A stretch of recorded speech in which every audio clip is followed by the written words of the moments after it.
आज 12 जिले में प्रबल अति प्रबल वर्षार संभावना।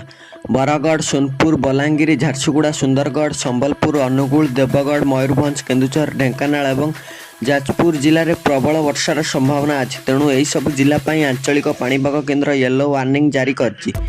5 ରୁ 11 सेंटीमीटर वर्षा होबार संभावना अच्छी। 4 तारिख दिन बालेश्वर, भद्रक, जाजपुर, केन्दुझर, मयूरभंज, सुंदरगढ़, अनुगुल, ढेंकानाल, संबलपुर, देवगढ़ और केन्द्रापड़ा जिलार केतेक स्थान में प्रबल वर्षा हो पारे।